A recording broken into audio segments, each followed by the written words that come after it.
Na Toyota, declaramos otimistas em relação ao amanhã, porque sabemos que já o estamos a construir.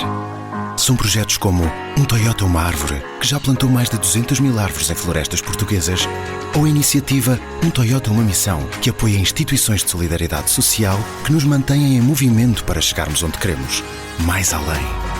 Conheça os projetos Toyota que estão a fazer mover o mundo em toyota.pt. Está na altura dos livros e eu trago esta semana um livro curioso, um divertimento, na verdade. Foi um dos primeiros livros publicados por Umberto Eco, o intelectual italiano que sempre teve queda para brincar com coisas sérias. Neste caso, estamos perante um livro publicado originalmente em 1958, só agora resgatado ao esquecimento. Tem por título Filósofo sem Liberdade e, como se explica logo na capa, trata-se de uma divertida história da filosofia com 15 desenhos originais do autor. Podia mostrar aqui os desenhos, mas se calhar dá muito trabalho e, portanto, vamos passar à frente, talvez mostrando assim. Tem assim uns... muito trabalho. Uns não contem bonecos. Connosco para coisas que vamos dão a muito isso. trabalho. Foi o próprio autor que fez estes bonecos. Foi o próprio autor que fez estes bonecos. bonecos. E Umberto Eco, neste livro, compõe em verso uma descrição ligeira de alguns dos capítulos fundamentais da filosofia, dos pré-socráticos ao existencialismo, de Aristóteles a Karl Marx, e com uns autores literários à mistura, Proust, Joyce ou Thomas Mann. São exercícios curiosos, como já disse, mais do que ensinamentos para quem queira aprender mais sobre a história da filosofia, mas o autor garante que se esforçou por ser integralmente fiel à verdade dos factos. O ato ideal ético, escreve Umberto Eco, que dominou cada uma destas exercitações conviviais, foi sempre o de uma absoluta correção científica e sirva isso de aviso para as gerações futuras. Brincar, sim, mas seriamente. Filósofos em Liberdade, de Umberto Eco, tradução de Alessandra Bálsamo, edição gratuita. O João Miguel Tavares sugere Histórias da PIDE. Sim, Histórias da PIDE. É o primeiro volume, aparentemente vão ser 2, de José Pedro Castanheira, uma edição sempre muito bonita da tinta da China.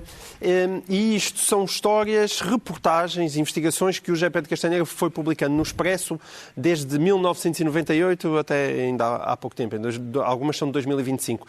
E são 6 no total, e essas 6 têm algumas reportagens deliciosas, artigos deliciosos, sobre, por exemplo, a vez em que Carlos Gulbenkian foi preso pela PVDE, portanto, antes da PIDE, e também... E não levou a mal. E não levou a mal, extraordinário. E também uma investigação especialmente famosa de José Pedro Castanheira, que foi quando conseguiu entrevistar Rosa Casaco, o famoso inspetor da PIDE, e também o chefe da brigada que assassinou Humberto Delgado, e depois, mais tarde, o Luís Carvalho conseguiu fotografá-lo em frente à Torre de Belém e causou, na altura, grande escândalo nacional. E eu celebro muito, não só estas histórias que vieram para aqui, mas também a forma como elas conseguiram ser paginadas neste livro. Porque às vezes existe esta dificuldade de passar reportagens de revista para livro. Foram muito, muito bem passadas, com caixas e com fotografias, e está uma edição muito boa e que eu espero que sirva de exemplo para outras editoras poderem fazer o mesmo, porque há imensos trabalhos incríveis que estão dispersos por grandes jornais ao longo dos anos 80, 90 e que mereciam ser recuperados e publicados em livro. O Pedro Mexia traz Ricos e Pobres no Alentejo, uma reedição. Sim, é um clássico da antropologia do José Cotileiro, que foi diplomata, um magnífico cronista e também antropólogo. Esta é a tese dele que ele publicou em Inglaterra, em Oxford, quando ele estudou em Oxford, em 1971, chama-se Ricos e Pobres no Alentejo, e é sobre... Ele era alentejano, de uma família das classes altas, mas com, em parte, da família com uma tradição oposicionista, e, portanto, com conhecimento, digamos, dos dois lados, e fez um estudo a partir de uma localidade de Vila Velha sobre a estrutura fundiária e as relações de classes,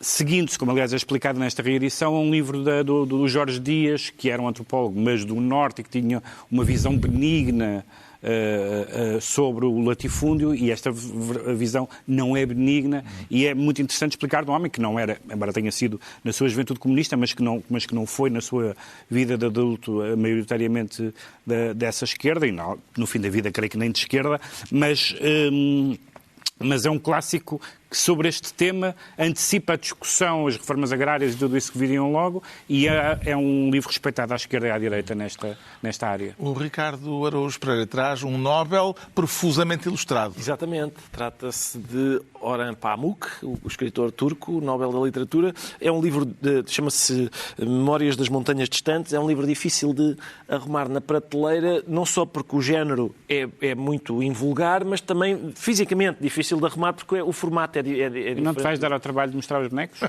verdade. Não, dá muito trabalho. Vou fazer isso. Vou então... Reparem, a questão é, o subtítulo são cadernos ilustrados e, portanto, isto é um misto de cadernos com diário, no sentido em que tem entradas a dizer esteve cá fulana e comemos uma sopa de lentilhas, mas também tem reflexões acompanhadas de desenhos.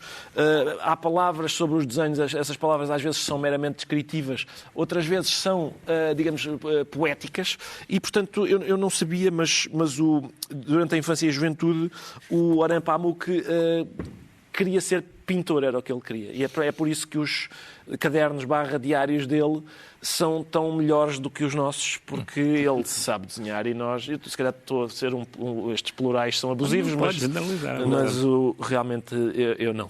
Memórias das Montanhas Distantes. Assim se conclui mais uma reunião semanal, 2 a 8 dias, à mesma hora, os mesmos de sempre, também em podcast.